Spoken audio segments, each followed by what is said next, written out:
যখন তুমি নিজের রক্তের মানুষের দ্বারা কষ্ট পাবে, তখন তুমি একবার নবী ইউসুফ আলাইহিস সালামের কথা মনে করো। তিনি কিভাবে নিজের ভাইয়ের দ্বারা প্রতারিত হয়েছিল। যখন তোমার বাবা মা না বুঝে তোমার বিরুদ্ধাচরণ করে, তখন নবী ইব্রাহিম আলাইহিস সালামের কথা মনে করো। তার বাবা তাকে আগুনে নিক্ষেপ করায় ভূমিকা রেখেছিল।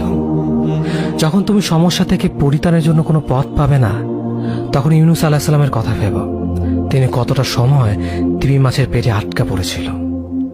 যখন তোমার নামে কেউ মিথ্যা অপবাদ ছড়িয়ে দেবে, তখন মা আয়েশা রাদিয়াল্লাহু আনহার কথা মনে করো।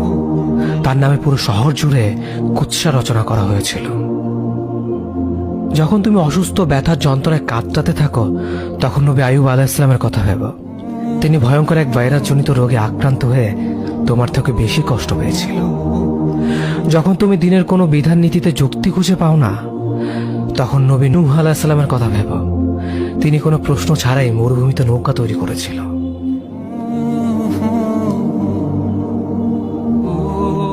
যখন তুমি আত্মীয়স্বজন, পরিবার, বন্ধু বান্ধবের কাছে হাসির পাত্রে পরিণত হও, তখন তুমি শেষ নবী হযরত মুহাম্মদ সাল্লাল্লাহু আলাইহি ওয়াসাল্লামের কথা ভেবো।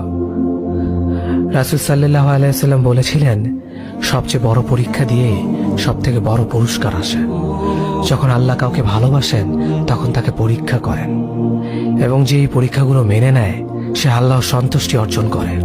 আর যে অভিযোগ করে, সে তার ক্রোধের পাত্র হয়। হে আল্লাহ, তোমার কথা মনে করা, তোমার প্রতি কৃতজ্ঞ হওয়ার এবং তোমার ইবাদত করার তৌফিক আমাদের দান করো। আমিন।